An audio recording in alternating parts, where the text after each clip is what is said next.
Well, it's obviously a big week leading up to one of the premier race days on the racing calendar. It is the WSP Cape Met with a whole host of features on Saturday and looking to build a kitty to invest in the whirlpools and, of course, the massive carryovers, especially that pick six as well.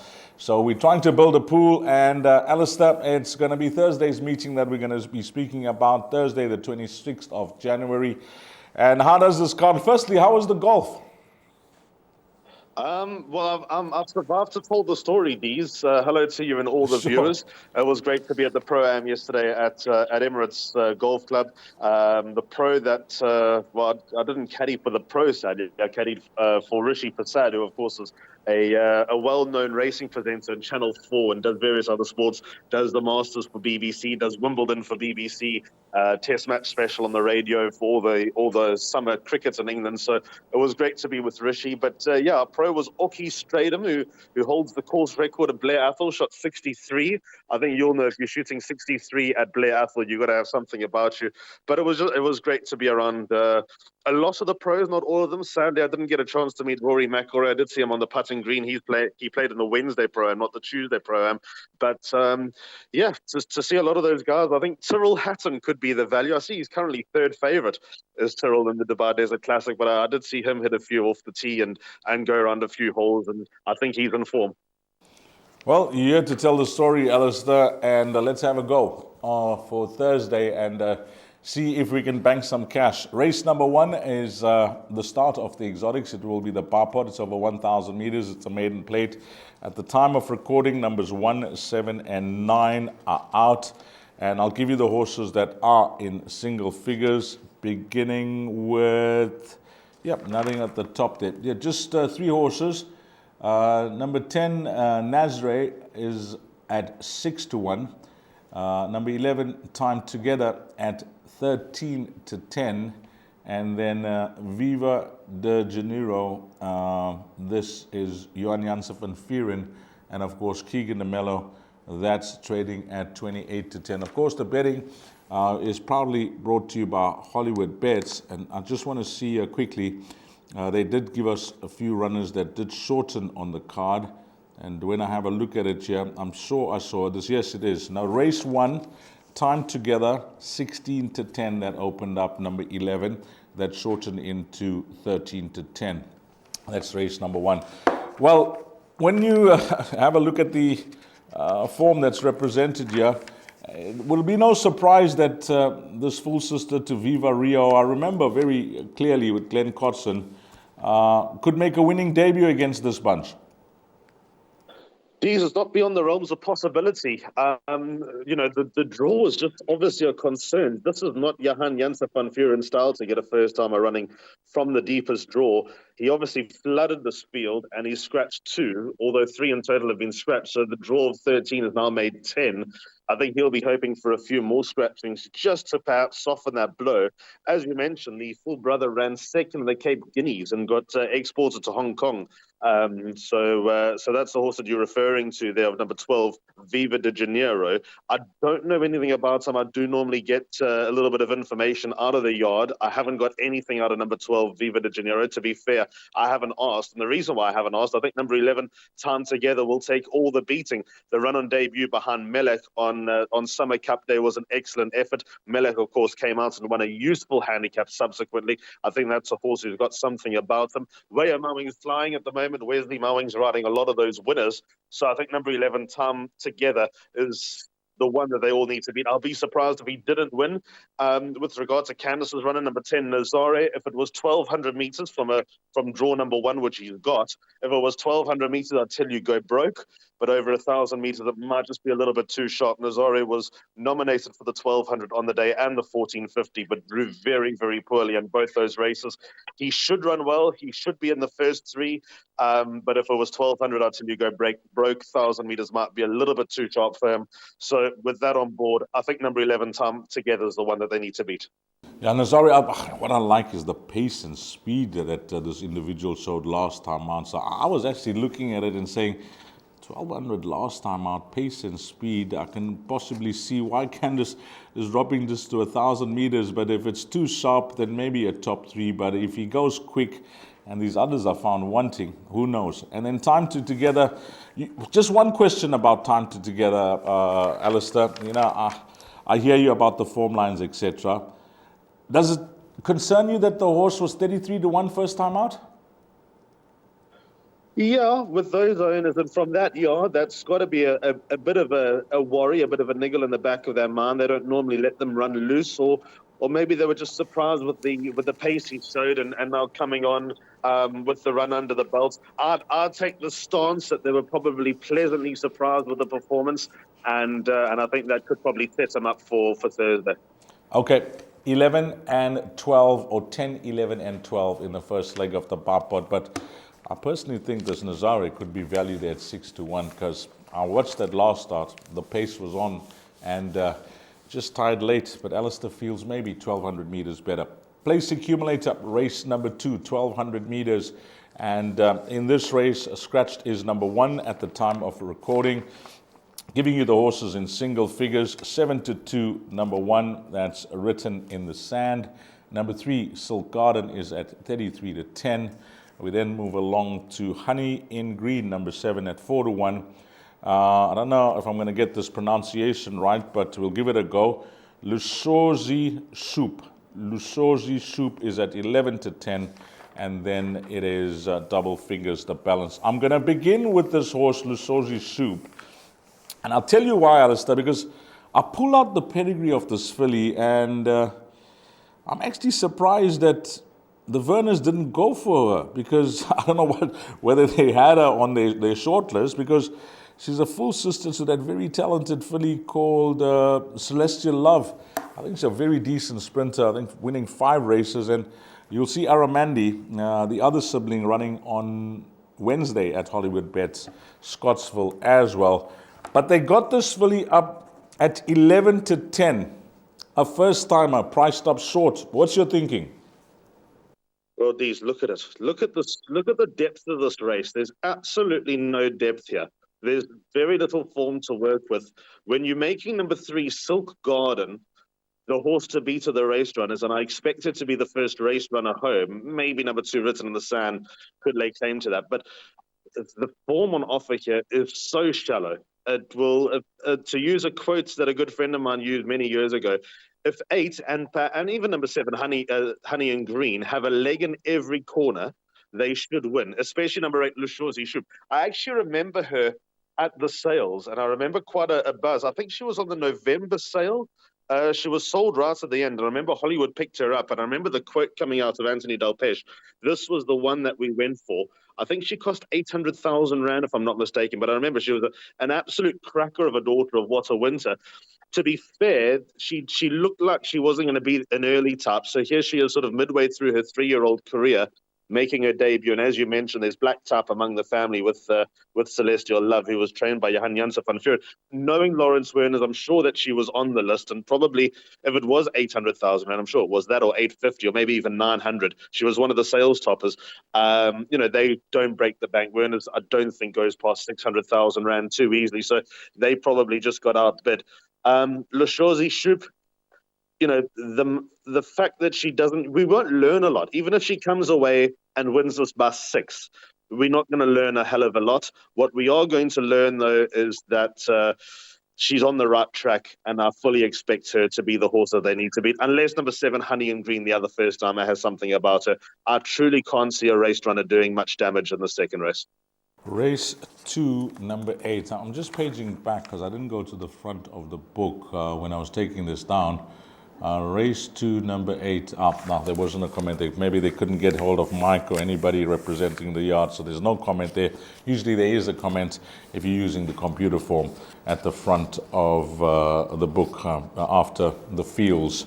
So, race 2, we're going to see how this first timer goes. Lushozi Shoup. If you're one that doesn't go for first timers, especially in the exotics, because this is part of the exotics, the Barpot and the PA, then 2 and 3 are the only other horses that don't make some appeal on what form they represent. Numbers 2 and 3 as cover. But this first timer, well, the way I'm reading it, 11 to 10 could be a generous price. The boys could get stuck into that one if there's any confidence on the day. Race number 3 over 1,200 meters. This is a maiden plate, and it'll start off the pick 6, the big one at the time of recording. Number 8 is a scratching, horses in single figures, 1 at 2-1, 3 at 9-2. Number 5 is a 5-1 shot, 33-10, number 6. And that's it. I just want to see if there are any significant betting moves when it comes to what's happening at Hollywoodbets. And it is race 3. Free movement opened up 7-2, some money into 3-1. So that's Robbie Sage's runner, horse number 6. How many horses in the pick 6 here, Alistair? I've gone 3 horses here, D's, 1, 2, and 6. Let's start off with number 1, Quixote.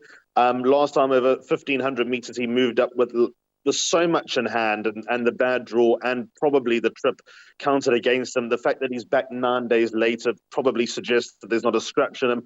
He's ready to go. I think that he's ready to win. He's the right horse in the race. King de Mello takes the ride for Johan Janse van Vuuren, and that's a combination that's been flying all season. He would be my first choice if the race isn't coming too soon. Number 2, Phantom of the Forest. I keep teeing him up. I keep making him the horse to beat. He's let me down. He's running out of chances for me. But what I like about Phantom of the Forest is obviously Joey Somer's yard's going along nicely. Samango Kamalo takes a ride. Pacifiers go on instead of blinkers. I don't know if that'll be the catalyst to getting him into the number 1 box. I think when he does eventually win, and it could very well be on this Thursday card, when he does eventually win, it could be more sort of him being in the right place at the right time rather than, him actually having the ability and the talent to go and do the job. I think overall he's fairly limited, but he is going to get his chance. He'll probably end up winning a few times along the way. So number 2, Phantom of the Forest, good chance. And then number 6, Free Movement. No surprise that there's been a bit of support for him. Liked him quite strongly last time. The alarming drift and the deep draw, I think quite a few signs why he didn't feature last time out. He comes out of a good draw. He drops to a 1,200 meter. So number 6, Free Movement's another horse that I wouldn't let run loose. 1, 2, and 6 for me in the pick 6.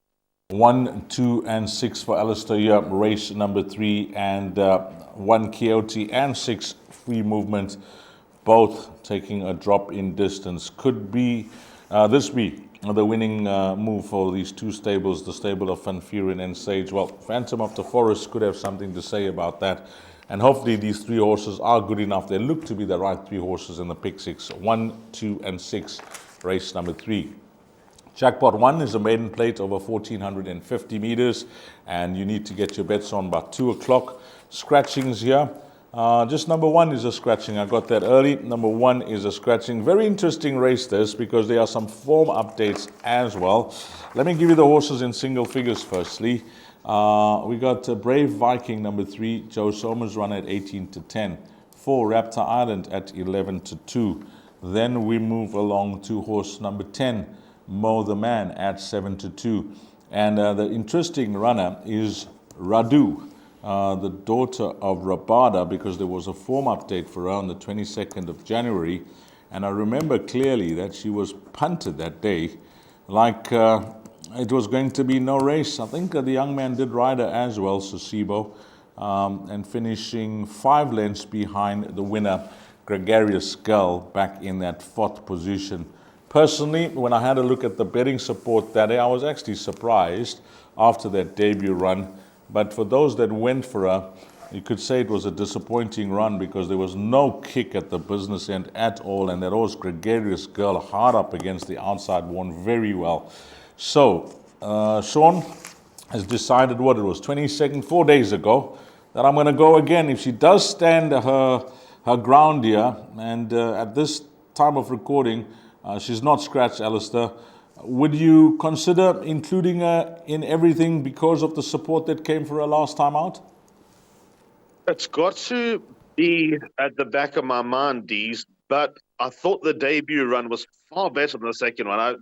The run on Monday, or on Sunday rather, was really disappointing. She's a half-sister to MK's Pride, so this extra distance should, by rights, be more up her alley. But the debut run suggested she's going to win soon. The money that was down on Sunday suggested, right, this is it. She's going to run a big race. If she doesn't win, she'll at least go close.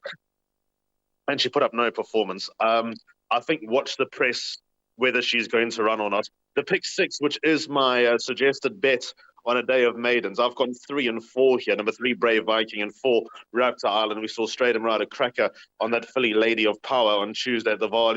He's got a tricky draw to overcome with number 3, Brave Viking. But the way that Brave Viking moved up to them last time and just failed to kick over the closing stages when Rollover Red Rover wouldn't roll over, I was encouraged with that run. I think the type of turning inside track will suit number 3, Brave Viking, and he is the one that they all need to beat. The danger to him is obviously number 4, Raptor Island, who went to the front last time of 1,500 metres at the Vaal, got collared late by Silvano's Song. The strength of that race needs to be taken on trust. We're going to have no proof going into this race how that Silvano's Song form line is going to be working out. I'd give it the benefit of the doubt. I don't think it's going to be a world-beating form line, but I think there could be a couple of winners coming out of that, or certainly a few horses that run nicely coming out of that form line. So I think number 4, Raptor Island, could be the horse to chase number 3, Brave Viking, home. And if he does have a tough time getting over from the draw, he could be the one to pick up the pieces. Tossing and turning about number 10, Mo the Man. The debut run came in a very weak maiden behind the Mauritian. He ran nicely. Second start came in a graduation plate where he was there to keep the race alive for Southern Skies. And, he ran 11 lengths to Dice. He obviously wasn't ready for that. I know this isn't a particularly strong maiden, but I'll look at the Mo the Man that ran on debut to the Mauritian. Even though on paper it looks a nice run, running 3 lengths to the winner, that was a particularly weak maiden. One of the weakest maidens Joburg's seen this season. So if there was an added inclusion, would be number 10, Mo the Man. I might be more brave than smart, and the proof will be in the pudding whether I'm right or not. But I'm happy with 3 and 4 in my pick 6. Alistair happy with 3 and 4. I can give him some confidence. I mentioned those betting updates that we received. Number 3, Brave Viking. I said 18 to 10. Well, that actually opened up Hollywoodbets 28 to 10. So that is shortened in a big way into 18 to 10. And that betting was taken down before the scratching of number 1, Broadway. Yep, if you go looking for cover, beside numbers 3 and 4, the obvious horses could be 10 and 12, and I think that could be safe. The first timer from Candace's stable, just quickly. His work is very mixed. His best work is probably not good. His best work's not good enough to win first time out. His best work is probably good enough to sort of run 3rd, 4th in a race of this nature.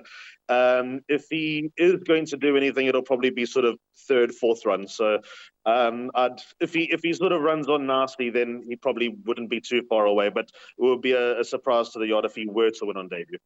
Don't qualify for any diplomatic immunity when you're in Dubai? No, none of that. I'm just keeping a low profile. Number 5, it's over 1,800 meters. This is a maiden plate, and at the time of recording, number 3, Circus Lights, is a scratching. It's a small field. I'll give you the betting, and I think we only need to look at one horse here. But that is the only horse. Now, there's 2 horses in single figures. Number 1 is an 8 to 1 shot, and possibly the shortest price horse, maybe even for the entire week, is Battleground at 1 to 10. Well, you know how it goes, Alistair. The only certainty in racing is the uncertainty, but I mean, come on. The form lines are there to see. The form is there to see. That comeback run, although some may say couldn't get the job done in 3 to 10, but that field was, there was form to go around that field. I remember American star Tyrone Zaki's run out. Gavin Larena was given a mention as well. Yeah, I don't know what to make of anything else but this horse. The one thing that I will talk about, though, if the guys are saying 1 to 10, 1 to 10, because of there's actually no opposition. When you look at it in black and white, but the fact is that the horse ran in June. And then, June, July, August. That's 2 months break, ran in August. Then after running in September, was given another 2 months break. So I don't know what happens in between those races when this horse is given a break. I haven't heard interviews or anything, but obviously they battle to bring him sound to races when he does feel it running. I think I recall Lucky Hoodalaka saying as much about number 2 Battleground. I'm under correction, but I do think Lucky mentioned that he does battle to keep this horse sound. The fact that he's back 30 days later after his second, a tad disappointing second to American Star, I think it's all good to go. I think when you're looking for reasons to get him beaten, I think the only way he will get beaten is if he beats himself. I don't think anything in this race has got anywhere near as much potential as him. If any of these horses do win, the best they're going to do is probably win a maiden. The scratching of number 3, Circus Lights, makes number 2, Battlegrounds task even easier. I'd love to be the type of a pundit to tell punters, you know what, at 1 to 10, he's worth taking on. Let's be clever. Let's find a reason, and let's find a horse that we can beat number 2, Battleground with. I can't find him. He's a banker in all bets. He is at 1 to 10. I mean, so we are suggesting, like many out there, beside the betting that's used as a guide, the form is clear to see, the lack of opposition. It looks like you can narrow your perm down to 5 legs in this pick 6 and hopefully try and go for it hard, because Alistair's married to give you, horses, and he's cut down big time in the first 2 legs as well.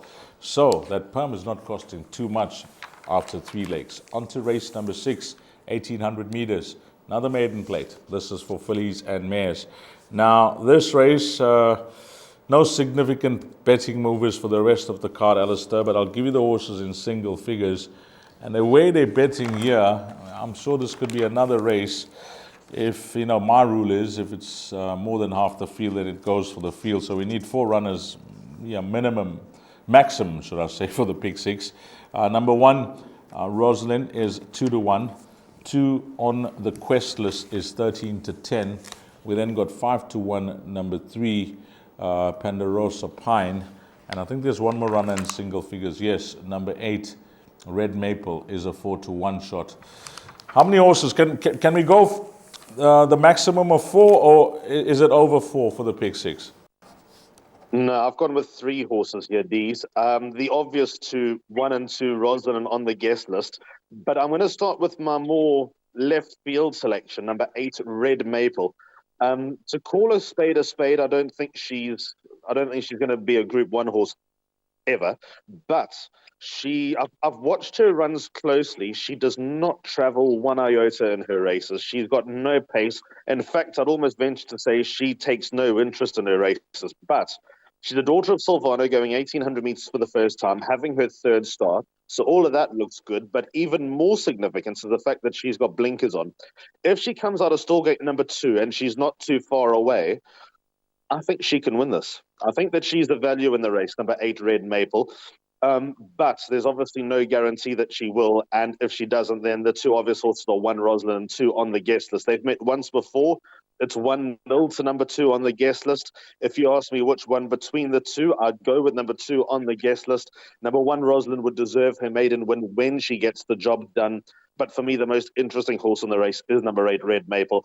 Sadly, I'm not going to have any idea whether she's going to win the race until the first 200 meters of the race. And by then, your bets need to be on. So, yeah, I'm not going to let her run loose. But if she does run another poor race, then number 2 on the guest list would be my top choice. On the guest list, I think it looks like the right horse in the race as one, and rightly priced up at the top of betting boards. We know Allenby has come through to run Fair Post maiden run. I think United Council is a nominee in the Fillies Guineas as well. So we'll see what happens here. Race number 6, numbers 1, 2, and 8 in the 6th race. And I like the thinking of Alistair Cohen here in the 6th race for that pick 6. Are we keeping that perm down? Will it stay the same in race number 7? Can we narrow this down? This is a maiden plate over 2,600 meters. Now, what's happening in this race? Scratching 8 and 9. I'll just give you, the best weighted column as a guide here, because it's over 2,600 meters, and some will argue and say tees, but we don't even want to look at that because none of them have been exposed over this distance. Well, topping it in a big way is number 4, More For Me, at a 70, and then it is a big gap because that More For Me, the next best will be 64 and below in the best weighted column. The horses in single figures here. Number 1, Positive Attitude, 17 to 10. 2, Time to Mediate at 4-1. 4, More For Me at 28-10. 8-1, number 5. 6 at 7-2. Those are the runners. So we got 1, 2, 3 scratchings. 6 runners go to post. What do we do? I've gone field in my pick 60s. My thinking here is that these horses are pretty much what you see is what you get. Number one, Positive Attitude is of interest, but will he stay? I'm not convinced he will. But my first choice here would be number 6, Queen Britannia, because she's guaranteed, well, not guaranteed to stay. Her best run was over 2,400 meters at her penultimate start on Christmas Eve, where she ran third to Nuclear Force. On that run, she finished ahead of number 2, Time to Meditate. They meet on similar weight terms. I think number 6, Queen Britannia, is the one that might sort of shed her maiden tag here. She's a 16-start maiden. That tells you all you need to know about her ability or lack thereof. But the fact that she's been this distance and her best run came over this type of distance, pointing in her direction is the horse they need to beat. Another interesting horse is number 5, all the way from USA. What happened last time? I have no idea. Her 2 runs prior to that, hint that a win's not too far away. And I think with a nice X allowance of 53.5, she could be dangerous. It's a race that won't take much winning, a lot of question marks, a lot of ifs, buts, and maybes. I've gone field in my pick 6. First choice, though, number 6, Queen Britannia. I'm going with a 16-run maiden. That's my first choice. I think that tells you everything you need to know. Yeah, if you can't narrow it down to 3 runners, then possibly the field, yeah. So race number 7 over this 2,600-meter trip.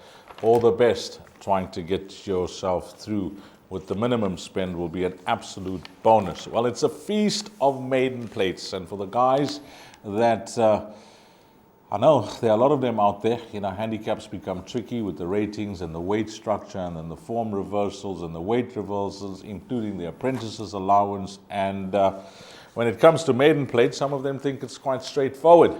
So 8 races you got to play at Turffontein, because all 8 races are all maiden plates, and we close off with the 1,450-meter maiden plate, and this is for fillies and mares. I'm going to give you the betting. The horses that are in single figures. Number 1, African Tune, is at 6-1. 3, Mighty Goddess, is at 13-10. 4, Solar Diva is at 28-10. 5, Keep the Fort at 7-1. And anything else in single figures? Well, I actually didn't talk down the betting. Maybe Alistair has. I don't know what's the betting of number 13, Perform. I'll just look it up while Alistair chats about his selections here. How many horses to close it off if we're still running in this pick 6? I've got 5 horses in this pick 6, including the scratching at number 12, Miss Christmas. I'd want to keep her in my pick 6 as well, just because I think the tickets are going to be spread between quite a few horses in this race, and the opportunity of doubling up is too good to pass by. Who starts tote favourite? I'm not sure. Could be number 3, Mighty Goddess. They are 3, 4, 12, and 13. Let's start with number 3, Mighty Goddess. She goes 1,450 meters for the second time in her career. The first time she went that trip on the 20th of October at the Vaal, she ran second to Nice Move in a form line that's worked out nicely. I don't think she's had too much luck in some of her previous runs. I think out of a good draw with Ryan Munger on board for Billy Raters, it could end up being her day. I don't love the form line of Tis Magic. It might be franked early on in the day if Radu runs a nice race. But I think this could be the right type of race for number 3, Mighty Goddess, to win. Number 4, Solo Diva, I've been watching closely. I like the way that she's getting better with racing. Gavin Arena takes the ride for Tyrone Zaki. That's got to be notable. Also, the headgear stays on number 4, Solo Diva. I think she wins soon. 5, Keep the Fort. I've been a touch disappointed with this Daughter of Elusive Fort, but coming back to 1,450 meters could be the catalyst to her doing something. Her best run, in my opinion, came over that distance. That was on her debut at the Vaal. Raymond Danielson rides for Lucky Hudalakas. She had a bad draw last time. I think she's a little bit better than that run. And then, as you mentioned, number 13, Perform. Very, very interesting contender. Her draw's awkward. Muzi Yeni takes the ride for Philip Vermeulen, but the run on Grand Heritage Day behind Kinky Boots, that's a good form line. Kinky Boots came out and ran a place of Group 2 level in the 3 Troika Stakes subsequently, in fact, Group 3 level. So the form looks good. She's got the most scope to improve. The entire family had no issue going a mile. So number 13 performed the most interesting runner in the race. There's not much else to go on with here. Maybe number 1 African Tune or number 7 Double Joy. They could be the type of horses to give it the trifectas and quartets a shake. But I'm comfortable with the 4/5 horses I've got into the final leg of the pick 6 yiddies. Now, you can add Celtic Rumours, Splendid Season to the winners coming through from the... She arguably holds the strength of the form lines here. Number 13 Performer. You may say beaten 6 lengths and 7 lengths. Well, she was only having a second start. And another thing that catches my eye when I have a look at Perform is that you've been calling Francie Herald home recently, and I see he rode her last time out. Yep, Francie rode her on the 10th of December. That might have been Francie's last ride in South Africa. It was a bit of a struggle for him back home. And then he turns up at Maidan, had a few rides, couple of places to be fair.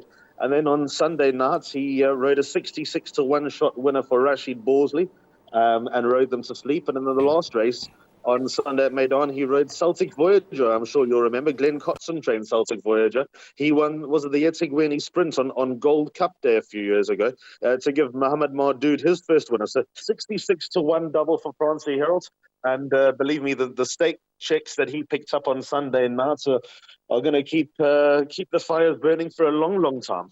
Yeah, good on you, Francie. Good man. What a bold move to go and race there. And, you found a gap. You've put your name up. Hopefully, things get better for you in Dubai. Alistair, we're going to put up your suggested bets. You're just going to run through that quickly. And then we're going to come back and we're just going to do a quick selection. There's no need for some serious explanation on your World Sports Betting Cape Met selection. So your perm is up on screen.